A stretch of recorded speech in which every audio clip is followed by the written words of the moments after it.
नमस्कार माझ्या स्वामी भक्तांनो, जय जय स्वामी समर्थ। सर्वप्रथम आपल्या ब्रह्मांड नायक श्री स्वामी समर्थ महाराजांच्या चरणी माझा कोटी कोटी प्रणाम। माझ्या सर्व स्वामी भक्तांना स्वामी प्रगट दिनाच्या मनपूर्वक स्वामीमय शुभेच्छा।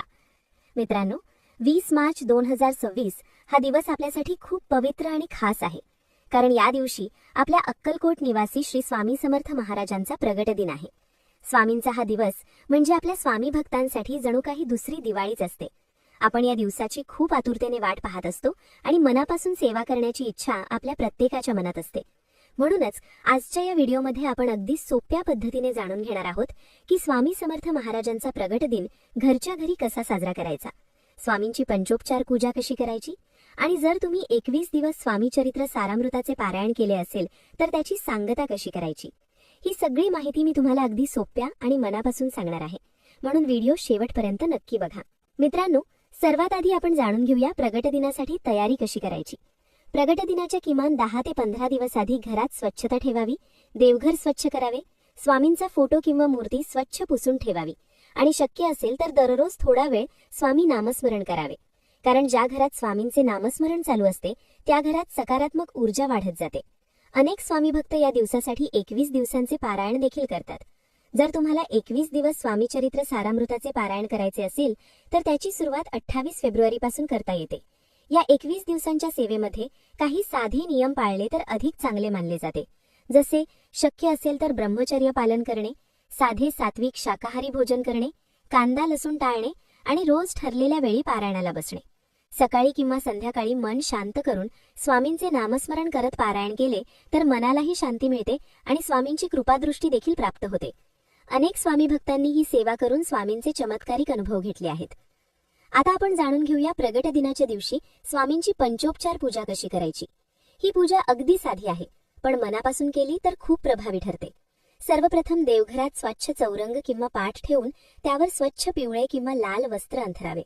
त्यावर स्वामी समर्थ महाराजांचा फोटो किंवा मूर्ती स्थापित करावी।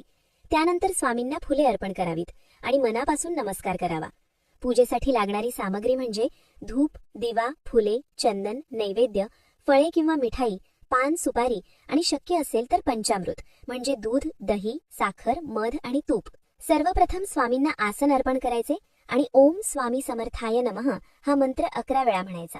त्यानंतर स्वामींच्या चरणी पाद्य अर्पण करायचे, म्हणजेच थोडेसे पाणी अर्पण करायचे। त्यानंतर आचमन अर्पण करायचे, म्हणजे स्वामींना पवित्र पाणी अर्पण करायचे। पुढे स्नानाची प्रक्रिया येते। जर तुमच्या घरी स्वामींची मूर्ती असेल तर तुम्ही पंचामृताने किंवा स्वच्छ पाण्याने अभिषेक करू शकता। अभिषेक करताना मनात सतत श्री स्वामी समर्थ हा नामजप चालू ठेवावा, कारण प्रगट दिनाच्या दिवशी स्वामी तत्व 1000 पटीने जागृत असते आणि त्या दिवशी केलेले नामस्मरण खूप फलदायी मानले जाते। अभिषेक झाल्यानंतर मूर्ती स्वच्छ कपड्याने पुसून घ्यावी आणि स्वामींना स्वच्छ वस्त्र अर्पण करावे। त्यानंतर चंदन लावावे, फुले आणि हार अर्पण करावा, धूप आणि दीप अर्पण करावा। यानंतर स्वामींना नैवेद्य दाखवावा।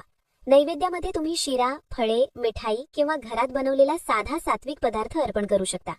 त्यानंतर स्वामी समर्थ महाराजांची आरती करावी। ज्या आरत्या तुम्हाला आवडतात त्या प्रेमाने म्हणाव्यात। आरतीनंतर काही वेळ शांत बसून स्वामी नामस्मरण करावे आणि मनातल्या मनात स्वामींचे आभार मानावे, कारण स्वामींनी आपल्याला दिलेले आशीर्वाद आणि साथ हीच आपल्या आयुष्याची खरी संपत्ती आहे। आता जर तुम्ही 21 दिवस स्वामी चरित्र सारामृताचे पारायण केले असेल तर त्याची सांगता प्रगट दिनाच्या दिवशी करणे अत्यंत शुभ मानले जाते। उदाहरणार्थ, पहिले पारायण 28 फेब्रुवारी ते 5 मार्च, दुसरे पारायण 6 मार्च ते 13 मार्च आणि तिसरे पारायण 14 मार्च ते 20 मार्च अशा प्रकारे 3 पारायण पूर्ण होऊ शकतात। प्रगट दिनाच्या दिवशी सकाळी स्वामींची पूजा करून पारायणाचे शेवटचे प्रकरण वाचावे आणि त्यानंतर स्वामींना नैवेद्य अर्पण करावा। यालाच उद्यापन किंवा सांगता असे म्हणतात। या सांगतेसाठी मोठे विधी करण्याची गरज नसते। स्वामींची सेवा नेहमी साधी आणि मनापासून असावी हेच महत्त्वाचे असते। मित्रांनो, आता शेवटी अजून एक सुंदर आणि महत्त्वाची गोष्ट जाणून घेऊया, ती म्हणजे स्वामी समर्थ महाराजांना कोणता नैवेद्य आवडतो। अनेक भक्तांच्या मनात हा प्रश्न असतो की प्रगट दिनाच्या दिवशी स्वामींना काय नैवेद्य दाखवावा। तर सर्वात आधी एक गोष्ट लक्षात ठेवा, स्वामी समर्थ महाराजांना सात्विक आणि शाकाहारी नैवेद्य अत्यंत प्रिय असतो। त्यामध्ये गोड पदार्थ असू शकतात, तसेच तिखट पदार्थ देखील असू शकतात। पण सर्वात महत्त्वाची गोष्ट म्हणजे नैवेद्य दाखवताना भक्तिभाव आणि मनाची शुद्धता असणे। स्वामींना आवडणाऱ्या नैवेद्यामध्ये सर्वात प्रसिद्ध पदार्थ म्हणजे पुरणपोळी। प्रगट दिनासारख्या मोठ्या दिवशी अनेक स्वामी भक्त पुरणपोळीचा नैवेद्य करतात। तुपात छान भाजलेली गोड पुरणपोळी स्वामींना अर्पण केली जाते आणि अनेक ठिकाणी पारायणाच्या उद्यापनासाठीही पुरणपोळीचा नैवेद्य विशेष मानला जातो. तसेच बेसनाचे लाडू हा देखील स्वामींना आवडणारा एक प्रसिद्ध नैवेद्य आहे. तुपात छान भाजलेले बेसन, त्यामध्ये साखर आणि थोडेसे ड्रायफ्रुट्स घालून तयार केलेले लाडू स्वामींना अर्पण केले तर ते खूप शुभ मानले जाते. आणखी एक गोष्ट अनेकांना माहिती नसते, पण स्वामी समर्थ महाराजांना तिखट पदार्थ देखील आवडतात. म्हणून अनेक भक्त प्रगट दिनाच्या दिवशी गरमागरम कांदा भजी देखील नैवेद्य म्हणून अर्पण करतात. तसेच बासुंदी पुरी किंवा खीर पुरी हा गोड पदार्थ देखील स्वामींना अर्पण केला जातो. काही ठिकाणी कडबोळी सुद्धा स्वामींना नैवेद्य म्हणून दाखवली जाते. जशी दिवाळीत आपण करतो तशीच भक्तिभावाने स्वामींना अर्पण केली जाते. मित्रांनो, रोजच्या साध्या पूजेसाठी मोठे पदार्थ करण्याची गरज नसते. रोजच्या पूजेमध्ये दूध भात, दही भात किंवा साधे पोहे देखील नैवेद्य म्हणून अर्पण केले तरी स्वामी आनंदाने स्वीकारतात. पण प्रगट दिनाच्या दिवशी शक्य असेल तर एक संपूर्ण ताट मांडू शकता. जसे पुरणपोळी, खीर, कांदा भजी, आमटी, भात, पापड असे साधे पण प्रेमाने बनवलेले जेवण स्वामींना अर्पण करू शकता. नैवेद्य दाखवताना मनापासून स्वामींचे नाव घ्यावे आणि हा मंत्र म्हणावा, इदम नैवेद्यम ओम स्वामी समर्थाय नमः. त्यानंतर स्वामींची आरती करावी आणि काही वेळ शांत बसून स्वामींचे नामस्मरण करावे. कारण भक्तिभावाने आणि प्रेमाने दाखवलेला नैवेद्य स्वामी समर्थ महाराज नक्कीच ग्रहण करतात. या दिवशी शक्य असेल तर दान करणे देखील खूप पुण्यदायी मानले जाते. तुम्ही एखाद्या गरजू व्यक्तीला अन्नदान करू शकता, मंदिरात फळे दान करू शकता किंवा गरिबांना वस्त्र दान करू शकता. कारण दान हे स्वामी सेवेमधील एक मोठे पुण्यकार्य मानले जाते. मित्रांनो, सर्वात महत्त्वाची गोष्ट म्हणजे या दिवशी स्वामींकडे काही मागण्याऐवजी त्यांच्याप्रती कृतज्ञता व्यक्त करावी. कारण स्वामी समर्थ महाराज सदैव आपल्या भक्तांच्या पाठीशी उभे असतात. स्वामींचे एक वचन आहे, भिऊ नकोस, मी तुझ्या पाठीशी आहे. आणि हे वचन प्रत्येक स्वामी भक्ताच्या आयुष्यात खरे ठरते. म्हणून या पवित्र प्रगट दिनाच्या दिवशी मनापासून सेवा करा, नामस्मरण करा आणि स्वामींना धन्यवाद द्या. मित्रांनो, शेवटी एक छोटी पण खूप महत्त्वाची गोष्ट सांगते. प्रगट दिनाच्या दिवशी एक छोटी सेवा नक्की करा आणि ती म्हणजे स्वामी नामस्मरण. त्या दिवशी जेवढा वेळ मिळेल तेवढा वेळ फक्त एकच मंत्र मनात म्हणत राहा, श्री स्वामी समर्थ, श्री स्वामी समर्थ. चालता, बोलता, उठता, बसता, काम करताना, स्वयंपाक करताना, जिथे जिथे शक्य आहे तिथे तिथे स्वामींचे नाव घ्या. कारण प्रगट दिनाच्या दिवशी स्वामी तत्व 1000 पटीने जागृत असते आणि त्या दिवशी घेतलेला प्रत्येक नामजप खूप मोठे पुण्य देते असे संतांनी सांगितले आहे.